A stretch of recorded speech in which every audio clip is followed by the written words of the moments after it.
So we obviously met for the last couple of years. You've been in this role now, solid 2 years, 18 months. What are for the German market specifically in television?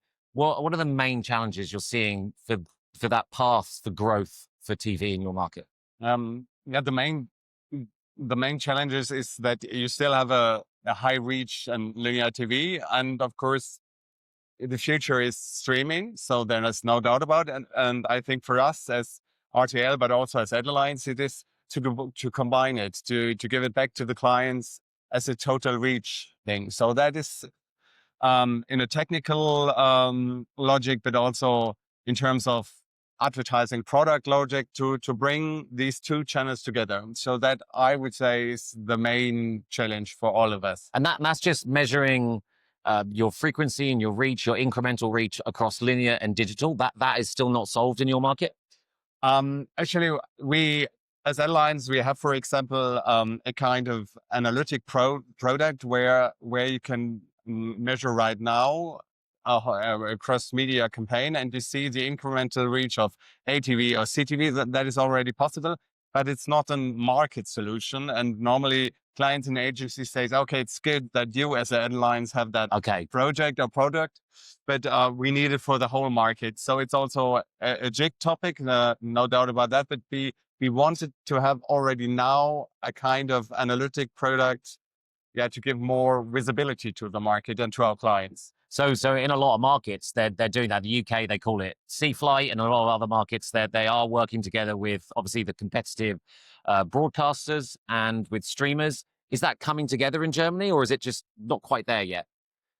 That everybody is working together? Was that the question? Working together from that JIC perspective to measure the reach across digital and linear. No, it's not there. So, but what you can see is, so we know from the RGF, the German JIC, we have now a kind of cross-reach product where you can see already the content reach, at least concerning linear TV and streaming. Yeah. And there are, I think, some of the streamers, Amazon Prime and Netflix, they're really intensively considering to join also. So that is a good first step, so that we at least have a kind of stronger visibility for the market. And I can just support it, because I think it's so important to get some transparency about everything, but we are not there right now. No, next 12 months, it sounds like, because they're doing it. The big streamers are joining in other markets, and it sounds like Germany's just playing a little bit of catch up. Exactly. But I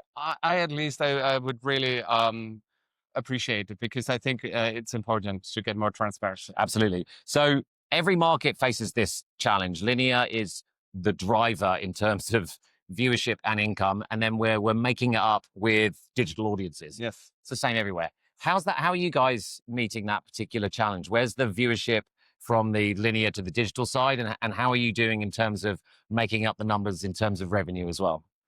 So first of all, we as RTL have the strategy to be focused on both. So even if everybody has now a high interest on streaming, because it's the future, no doubt about that, but you should never forget to be really also focused on your content strategy, and in your content strategy, to be focused on linear. Because if you just invest in the streaming service, then your linear reach is just intensively decreasing. You see that immediately. So you cannibalize your linear with your digital? Is that what you're saying? Yeah, Ben. Yeah, that is one.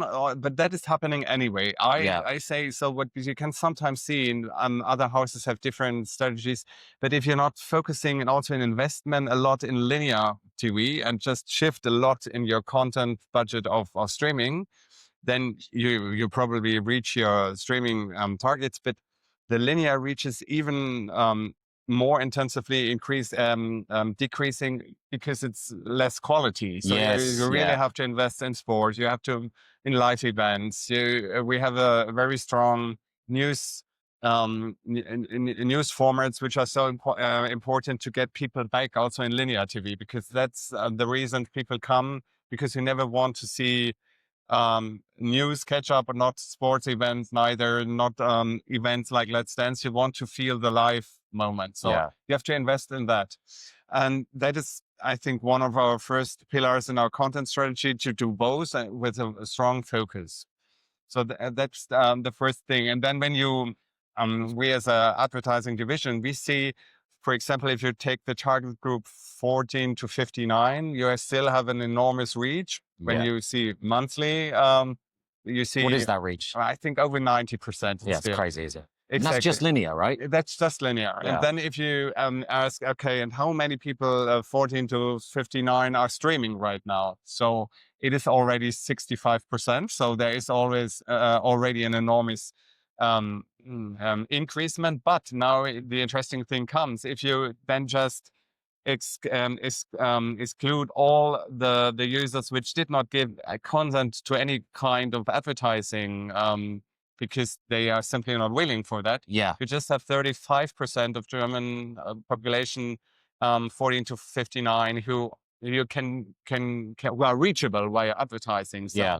and that also makes obvious how important still linear TV is, because it's big screen, it's brand safe. So it's all what we always say, that's the biggest advantages. And of course, streaming becomes more important. But in terms of, do you get not enough reach, enough contact intensity? So it's not, to be honest, right now. So Yeah. we all work on that.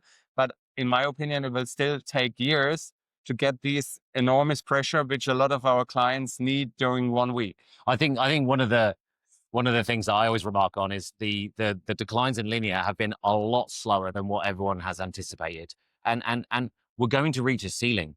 Like like I said, news, sports, and stuff. It's still going to be delivered in that Yes. same medium and watched at the same time. It might be a digital stream, but it's still going to be a linear product. And you see, in these times when we have so many conflicts right now, the conflict between Iran and Israel, Yeah. that's of course a very sad topic, but you immediately see that people are more interested, of course they are, Yeah. in news, in our news formats.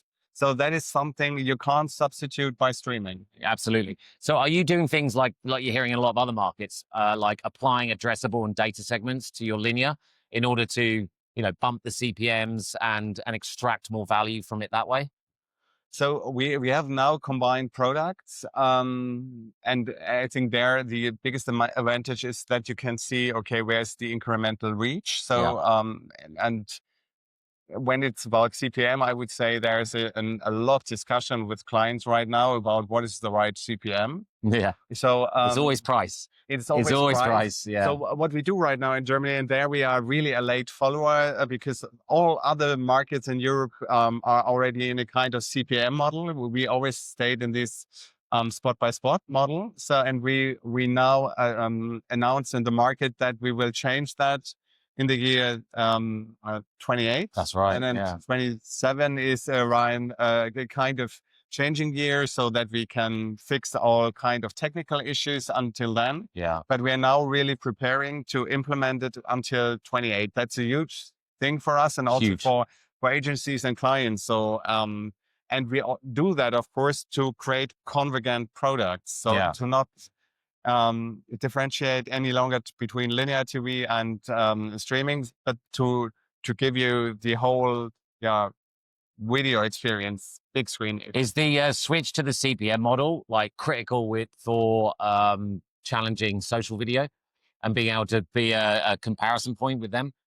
No, I would not say that, because I think it is crystal clear to clients and agencies that there is a difference in terms of usage, in terms of big screen, in terms of... We know that. It's just whether the buyers know it. No, but I actually think right now that is not the biggest topic. I think we, of course, right now already compared continuously with social video, no doubt about that.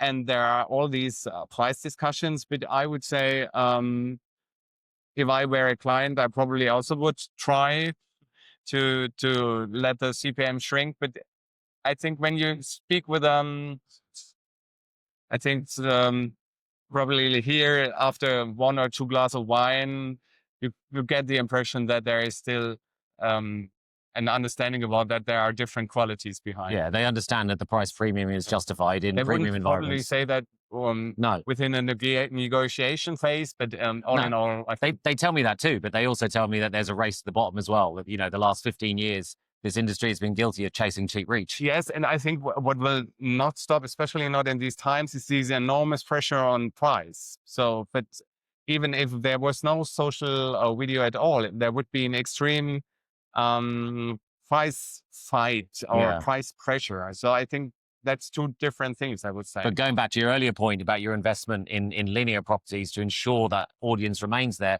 news, sports, and etc., it costs a fortune. Yes, it So is. there's this juxtaposition that the TV industry is in at the moment. But that's of course a topic. Yeah. So, and you can't deny that. I think it's a huge investment, and you have to invest it even if the advertising spending sometimes are not coming. So Yeah. that is but we have to go on, and that's why we try to bring everything together, because in 10 years, of course, the focus will be much more on RTL Plus. But right now, in terms of effectiveness, in terms of reach, linear TV is that important. If we not invest right now still in linear TV, we will not get the bridge towards RTL Plus, because you can also see that right now, the linear TV is a huge supporter also to get streaming subscribers. Yeah. It is really a It's the plus. irony. Yes. So if you see, for example, we have when we have these huge fiction series over Christmas, like Sissy, probably not all of the people who watch that video will know that, but it's a very huge thing in Germany.